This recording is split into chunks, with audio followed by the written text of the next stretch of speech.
प्रयास करो। परमात्मा को अपने करीब में जितना जितना लेकर आओगे उतना उतना सुख और शांति आपके जीवन में आती चली जाए, उतनी शांति, उतना सुख। शिव महापुराण की कथा के माध्यम से 3 दिवसीय शिव चर्चा का यह सुंदर संवाद आज तृतीय दिवस है, विराम का दिवस है। स्मरण रहे, संसार से, संपत्ति से और संबंधों से शांति की अनुभूति नहीं है। संबंध भी हमको अशांति देते हैं। किसी ने कुछ कह दिया, मन अशांत हो गया, किसी ने कुछ बोल दिया, मन अशांत हो गया, कहीं किसी ने कुछ कहा, अपन घर से निकल कर चले गए, मन अशांत हो गया। अच्छा, जरा सा विवाद हुआ, लोग घर छोड़कर चले जाते हैं। हमको यह समझ में नहीं आता कि घर में तुम रहकर भी शांति का अनुभव नहीं कर पाए तो क्या छिपरा जी के तट पर जाकर, गंगा जी के तट पर जाकर, नर्मदा जी के तट पर जाकर, किसी तीर्थ में जाकर, सबको छोड़कर, अकेले घर से निकलकर, घर के बाहर जाकर क्या तुम्हें शांति मिल जाएगी? जम के बोलो जरा, नहीं मिल सकती। घर छोड़कर शांति का अनुभव नहीं हो सकता।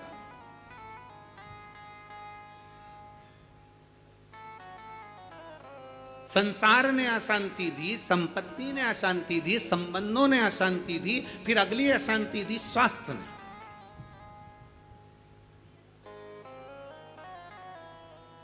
घुटने दुखने लगे, कमर दुखने लगी, पीठ दुखने लगी, अशांति होने लगी। अब मैं बहुत बीमार रहने लगी, मेरे जीवन का क्या ठिकाना गुरुजी, मेरी जिंदगी का क्या ठिकाना।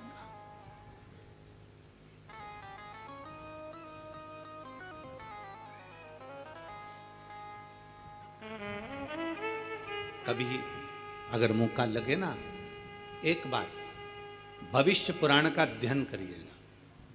गीता प्रेस गोरखपुर की भविष्य पुराण लीजिए और उसका अध्ययन करिए। भविष्य पुराण का जब अध्ययन करेंगे तो उस अध्ययन में आपको निकलेगा कि परमात्मा ने जब हमको जन्म दिया तो जन्म के समय पर हमारी खोपड़िया में एक मैग्नेट लगा दी, एक चुंबक लगाई।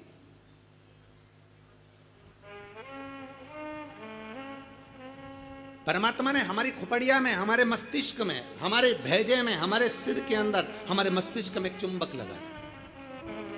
कभी अगर भविष्य पुराण पढ़ें तो उसमें अध्ययन करिएगा, हमारे मस्तिष्क में एक चुंबक परमात्मा ने जन्म के समय पर, पैदा होने से पहले, हमें बनाने से पहले, माता के गर्भ में जब हम पड़े हुए थे, हमारा मस्तिष्क बन रहा था तो इसमें एक चुंबक फिट कर दिया। इसलिए मरने के बाद जब अंतिम संस्कार होता है, अंतिम संस्कार में जब मुर्दा आधा जल जाता है तो उसकी खोपड़िया को फोड़कर कपाल क्रिया करी जाती है। आपके इधर करते कि नहीं करते वो हमको नहीं मालूम। हमारे इधर की रीति है, बांस में लोटा बांधकर उसमें घी भरकर उसके घर के बेटों से, उसके पोता पोती से वहाँ पर खड़ा करवा के पोते से खोपड़िया में वो डंडा पड़वा कर वहीं घी उंडेलवा कर डंडे को फेंक दिया जाता, उस बांस को फेंक दिया जाता। देखा है आप लोगों ने इसको?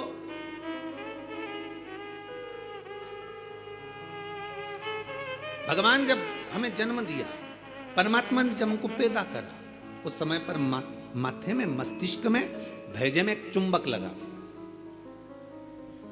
क्या करती है वो चुंबक? चुंबक का कार्य क्या है? चुंबक का कार्य है, अगर आपने पैसा पैसा पैसा पैसा सोचा विचारा, दिन रात पैसे पैसे में लिप्त रहे, तो व्यक्ति वो मस्तिष्क में जो चुंबक लगी है वो पैसे को अपनी ओर खींचती है। मतलब मनुष्य पैसे को आसक्ति के रूप में अपनाना प्रारंभ कर दे। अब चुंबक का दूसरा कार्य क्या है? अगर किसी बुरे व्यक्ति में बुराइयां देखोगे तो वो बुरे व्यक्ति की बुराई तुम खींचते चले जाओगे। वो तो ऐसी, वो तो वैसा, वो तो वैसा, हर व्यक्ति में बुराई, क्योंकि तुम्हारे भीतर में जो भेजे में चुंबक भरी है वो बुराइयां ही खींचेगी। और अगर तुमने किसी व्यक्ति में अच्छाई देखना प्रारंभ कर दी तो तुम्हारे मस्तिष्क में जो चुंबक लगी है वो दिन रात हर व्यक्ति में अच्छाई को ढूंढना प्रारंभ कर देगी, अच्छाई खींचना प्रारंभ। एक चुंबक लगी। अब ये बात तो अपने तक हो गई। अब मेन बात पर जाओ, मुख्य बात पर। मस्तिष्क में चुंबक लगाकर परमात्मा ने हमको पैदा करा है, एक आकर्षण देकर हमें पैदा करा है, एक चुंबक लगाकर हमें पैदा करा है। चुंबक जब पैसे को खींचती है तो पैसा ही पैसा सोचने में आता है, बुराई खींचती है तो बुराई बुराई हमारे अंदर आती चली जाती है, किसी का क्रोध खींचती है तो क्रोध हमारे अंदर आता चले जाता है। उसी तरह अच्छाई किसी की खींचती है तो हमारे अंदर अच्छाई आती चली जाती है। उसी तरह चुंबक बीमारी को भी खींचती है। हम जब एक बीमारी के बारे में सोचते जाते हैं, मेरे पाँव, मैंने सुना है किसी को पेट में बच्चादानी में गांठ पड़ गई तो मालूम पड़ा कि उसको कैंसर हो गया। मैंने सुना है किसी के घुटने में अगर प्रॉब्लम हो गई तो उसका घुटना बदलाना पड़ा, मालूम पड़ा उसमें ग्रीस कम हो गया। मैंने सुना है कि किसी के हृदय में छेद हो गया, किसी के हृदय में कुछ हो गया, किसी के चेस्ट में गठान पड़ गई तो कैंसर बता दिया गया। ये हम जरा सा हमारे शरीर में दर्द हुआ और हमने वो सोचना प्रारंभ कर दिया। क्या सोचा हमने कि उसको कैंसर हो गया था, उसकी किडनी खराब हो गई थी, उसका लीवर खराब हो गया था, उसके साथ में ये हो गया था, उसके घुटने बदलवाए, उसको गुजरात ले गए, उसको राजस्थान ले गए, उसको वहां ले गए और उसका शरीर में ये करवाया। आंख में प्रॉब्लम हुई तो आंख के बारे में सोचते रहे सोचते रहे सोचते रहे। अर्थात हमने इतनी बीमारी का सोच लिया, इतनी बीमारी का सोच लिया, बीमारी वो थी नहीं, पर हमने सोच सोच के चुंबक जैसे उसको खींच कर अपने अंदर वो बीमारी को इकट्ठा कर लिया, आखिरी में वो बीमारी हो गई। ये हमारे भीतर की चुंबक है जो हमें खींच रही है। छोटी मोटी गठान हो जाए ना, कभी मत सोचना हाओ ऐसी तो होती रहती है, दवाई खाऊंगी, शंकर पे चढ़ा हुआ जल पीऊंगी, डॉक्टर को दिखाऊंगी, सारी जांचें कराऊंगी, जो डॉक्टर बोलेगा सारी जांच कराऊंगी। और मेरा विश्वास कहता है डॉक्टर के अनुसार चलकर, क्योंकि डॉक्टर भी शिव का एक रूप है, उसके अनुकूल चलकर मैं ये दवाई ले लेकर कुंदकेश्वर महादेव का नाम लेकर मेरी सारी गठान गल जाएगी। जब तुमने सोच लिया गल जाएगी गल जाएगी गल जाएगी, मतलब गल जाएगी। तुमने सोच लिया कि नहीं, वो डॉक्टर तो बोल दिया है कि इसकी ऑपरेशन कराकर निकलवाकर जांच करने जाएगी और मुंबई भेजी जाएगी। आधी तो टेंशन में मर गई, कहीं कैंसर कैंसर कैंसर, सोच सोच सोच सोच, आखिरी में सोच पाई। एक पत्र है, हम चाहते नहीं थे कि ये, हमारा मन नहीं था कि 3 दिन की कथा में पत्र पढ़े, पर आया है।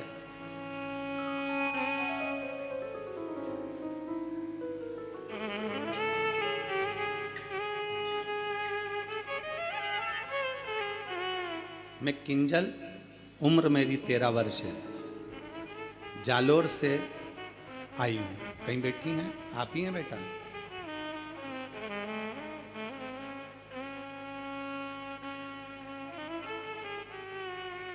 मम्मी आई है साथ में? आप ही हैं?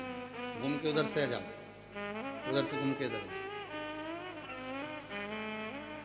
मैं किंजल, उम्र मेरी 13 वर्ष है, जालोर से हूँ। गुरुजी, बाबा सबका जीवन बदल देते हैं, लेकिन मेरी मम्मी को तो नया जीवन दे दिया मेरे बाबा ने। मेरी मम्मी को 4th स्टेज का कैंसर था, डॉक्टर ने बोला था घर ले जाओ और सेवा करो। पत्र को आप लोग आस्था चैनल पर पढ़ सकते हैं। घर ले जाओ और सेवा करो। मेरे पापा महादेव को रोज जल चढ़ाते थे, लेकिन मेरी मम्मी को उन पर विश्वास नहीं था। लेकिन बाबा की ऐसी कृपा हुई कि 4th स्टेज का कैंसर भी बाबा ने केवल जल का आचमन करने से और रुद्राक्ष का जल पीने से ठीक कर दिया। 4th स्टेज का कैंसर भी बाबा ठीक कर दिया।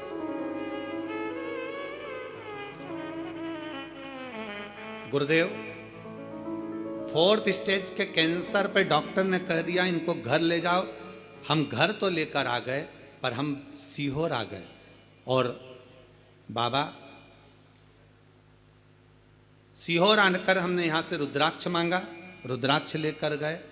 फिर बाबा की ऐसी कृपा हुई कि 3 साल से आज तक हमें हॉस्पिटल जाने की जरूरत नहीं पड़ी। शिव तत्व की प्राप्ति। और गुरुदेव, एक बात और कहना चाहती हूँ, हॉस्पिटल नहीं जाना पड़ा और बाबा ने ऐसी कृपा कर दी कि मेरे पापा को नौकरी भी बाबा ने दिलवा दी। बाबा, हम प्रत्येक मंदिर में जाकर बाबा को नमन करते हैं, जल चढ़ाते हैं, आज मैं बाबा को प्रणाम करने के लिए आई हूं। शिव तत्व की प्राप्ति। आ जाइए।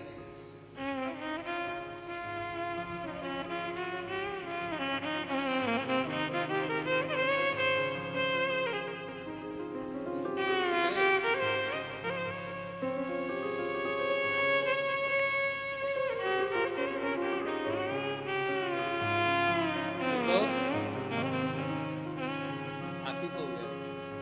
अब ठीक है ना? बढ़िया।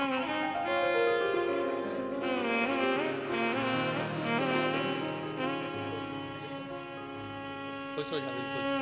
ठीक है ना?